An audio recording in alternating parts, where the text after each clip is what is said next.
नमस्ते बहनों। आज मैं आप लोगों के लिए दशा महारानी की एक कहानी लाई हूँ। आप लोग इस कहानी को पूरा सुने और जब भी दशा माता करें तो आप इस कहानी को ज़रूर कहें और पूरी श्रद्धा और भाव से सुने। बोलो दशा माता की जय। एक गांव में एक नंद भाभी रहती थी। नंद गरीब थी, भाभी बहुत अमीर थी। एक दिन नंद रानी आई और भाभी से कहा, भाभी आज आप व्रत बनी रहना। भाभी बोली, क्यों? नंद ने कहा कि हम दशा महारानी खिलाएंगे। भाभी बोली, आप क्या खिलाओगी?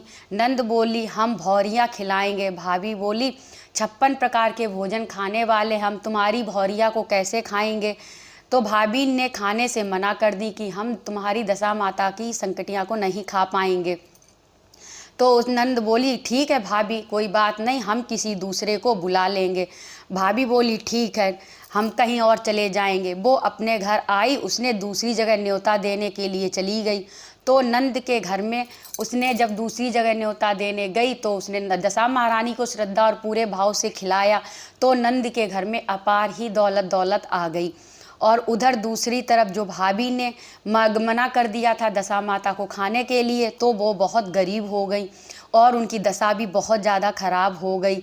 अपने पति से वो बोली कि पति 5 दिन हो गए हैं स्वामी, हमें बहुत भूख लगी है, अब भूख की वजह से हमें चैन नहीं पड़ रहा है, कुछ तो हमें खाने के लिए दे दो, अब किसी तरह से रहा नहीं जा रहा। तो उसके पति बोले, अब करें तो करें भी क्या, कोई तो ऐसी चीज़ नहीं है जो तुम्हें खाने के लिए दी जाए। चलो जो भी होगा वो देखा जाएगा। तो हम लोग परदेश चलते हैं और वहीं भीख मांग के खाएंगे। वहाँ कौन जानता है कि हम लोग क्या हैं क्या नहीं है। वहीं चलेंगे, मांगेंगे भीख और आराम से खाएंगे। तो वो दोनों लोग गांव को छोड़ के चल देते हैं। तो जैसे ही रास्ते में चलते हैं तो उन्हें वहाँ पे एक खेत मिलता है। उस खेत में चने ही चने के पेड़ खड़े हुए थे। जैसे रानी आगे बढ़ी और उसने जैसे ही उन चनों को तोड़ के छुआ, वैसे ही वो सब कंकड़ बन गए। तो रानी बोली, देखो राजा, ये तो कंकड़ बन गए हैं, चलो अच्छा आगे चलते हैं। तो आगे चलते चलते उन्हें एक दूर पर एक तालाब मिला, उसमें बहुत सारी मछली थी। राजा बोले, चलो यहीं बैठते हैं, इन मछलियों को पकड़ते हैं, इन्हीं से अपनी भूख शांत करते हैं। तो राजा ने जैसे ही मछली को पकड़ा और उन्हें इकट्ठा किया। राजा बोले कि रानी, ऐसा है कि इन मछलियों को तुम देखो, ये तालाब में ना चली जाएं, हमें जो गांव में पास में एक गांव दिख रहा तो हम वहाँ से नमक मांग के लाते हैं। तो राजा वहाँ पर चले गए। रानी बैठी बैठी वहीं पे मछलियों को देख रही थी। तो मछली जैसे ही वो रानी भूल गई कि हमें कौन सा श्राप था, तो उन्होंने मछली सब उटक उटक के तालाब में जाने लगी। तो रानी ने सोचा कि ऐसे तो सारी मछलियाँ तालाब में चली जाएंगी, तो लाओ हम इन्हें इकट्ठा कर दें। जैसे ही रानी ने उन मछलियों को छुआ, राजा भून के उन मछलियों को रख के चले, बोले कि लाओ चलो हम नमक लेके आते हैं। इकट्ठा कर जैसे ही रानी उन मछलियों को इकट्ठा करने लगी तो वो सब मछली तालाब में एकदम चली गई। राजा मछली जैसे वहाँ से नमक मांग के आए, बोले, रानी मछली कहाँ चली गई हैं? तो रानी बोली कि हे राजा, सारी मछलियाँ तालाब में जा रही थी तो हम इन्हें इकट्ठा करने की सोची, जैसे ही हमने एक मछली को छुआ तो वो सारी मछलियाँ तालाब में चली गईं। तो अब क्या करें? राजा बोले कि अब क्या कर सकते हैं, चलो और कहीं देखते हैं, मछलियाँ तो चली गई हैं तालाब में। तो राजा और रानी फिर चलने लगे। चलते चलते उन्हें आगे चल के एक गांव दिखा। उस गांव के पास उन्हें एक छोटी सी झोपड़ी दिखी।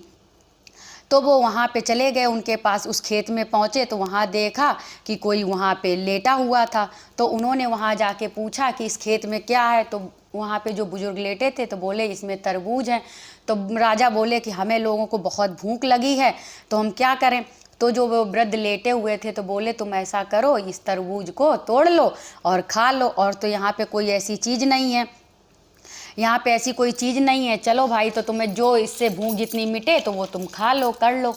तो दोनों ने जैसे ही रानी ने तरबूज को तोड़ा और राजा को दिया, राजा ने जैसे ही वह तरबूज को काटा वो एक सिर बन गया। एक लड़के का सिर था। तो राजा ने देखा कि ये तो एक सिर बन गया। राजा बोले कि अब अगर यहाँ पुलिस ने जाना तो वो हमें पकड़ ले जाएगी कि हमने लड़के को इसके सिर को काट दिया है। तो वहाँ पे उसने राजा ने क्या किया, उस तरबूज को, मतलब जो सिर बन गया था, उसको वहीं फेंक के राजा भागने लगे। डर गए कि वहाँ से भाग गए। तो जैसे जैसे वो राजा वहाँ से भागे तो रास्ते में जैसे वो अपनी बहन के यहाँ पहुँची, जैसे वो रास्ते में भाग रहे थे तो पुलिस को पता चल गया। तो पुलिस ने क्या किया कि उस राजा को और रानी को दोनों को पकड़ के जेल में डाल दिया। तो जब जेल में डाल दिया वहाँ पे, अब राजा बोले कि अब क्या कर सकते हैं, इतने दिन दशा खराब हो गए हैं कि अब कर भी क्या सकते हैं। तो रानी बोली कि राजा ने रानी से कहा कि तुमने कुछ ऐसा कुछ तो नहीं किया था जो हमें, जिनकी वजह से कष्ट मिल रहे हैं। तो रानी को कुछ भी याद नहीं था। तो रानी को बहुत याद करने पर याद आया कि वो बोली कि हाँ राजा, कल नंदजू आई थी हमारे यहाँ पे दशा महारानी खिलाने की कहने के लिए, तो हमने मना कर दिया था। तो ऐसा तो नहीं कहीं दशा महारानी हमसे गुस्सा हो गई हो और उन्हीं की प्रकोप की वजह से हमें ये दिन दशा देखने को मिल रहे हैं। तो राजा बोले कि अब कह तो पता तो कुछ भी नहीं है, तो अब कर भी क्या सकते हैं, अब जो भी है तो वो देखा जाएगा। तो पुलिस जैसे ही उन्हें लोगों को जेल के से छोड़ती है तो वो दोनों वहाँ से निकल के अपनी बहन के पास पहुँच जाते हैं। अब जब वो अपनी बहन के पास पहुँच जाते हैं तो उनकी बहन हमेशा की तरह उन्हें 56 प्रकार के भोजन खिलाती है, सब कुछ बना के लाती है और ला के अपने भाई और भाभी को देती है कि चल तुम लोग ये खाना खा लो, जैसे हमेशा की तरह करती थी। तो जैसे ही वो राजा और रानी ने उस थाली को छुआ तो उसमें 56 भोजन की जगह कुछ भी नहीं रहा, वो सब खरोचन बन गया कढ़ाई की। तो राजा और रानी को बहुत बुरा लगा कि देखो आज हमारी दिन दशा खराब थे तो आज हमारी बहन ने भी हमें खरोचन दिया। तो वो दोनों लोग बहुत दुखी हुए।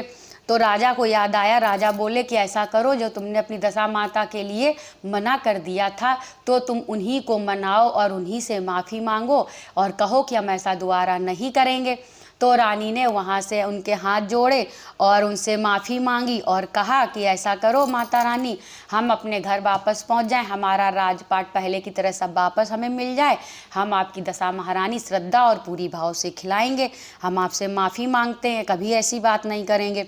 तो माता रानी ने, उनके दशा माता ने उनसे श्राप अपना वापस ले लिया और उनसे कहा कि ठीक है, तुम अब दोबारा ऐसी गलती ना करना, तुम अपने यहाँ जाओ, तुम्हें सब कुछ पहले जैसा ही मिलेगा।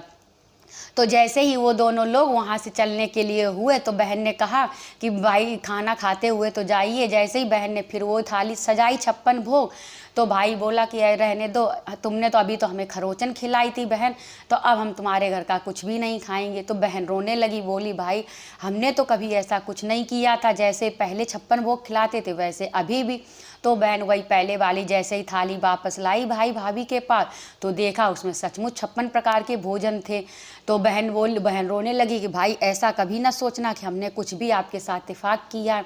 तो भाई भाभी वहाँ से जैसे ही चले उसी रास्ते से वापस होने लगे। तो जैसे ही वो तरबूज के खेत के पास पहुँचे तो उन्हें वो सर की जगह तरबूज ही वहाँ पे कटा हुआ मिला।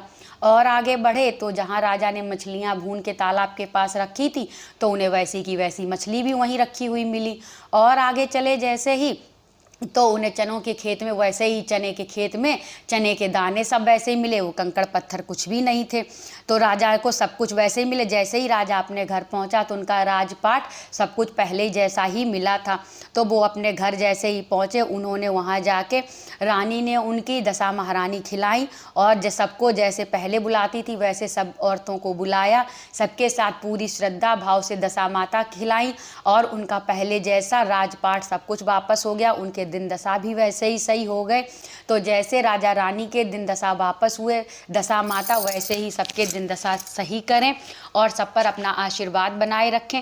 तो प्लीज़ आप लोगों को मेरी ये दशा माता की कहानी कैसी लगी, अगर पसंद आई हो तो प्लीज़ कमेंट्स करके ज़रूर बताएं। मैं आपके लिए ऐसी ही प्यारी प्यारी कहानी लाती रहूँगी। धन्यवाद। बोलो दशा माता की जय।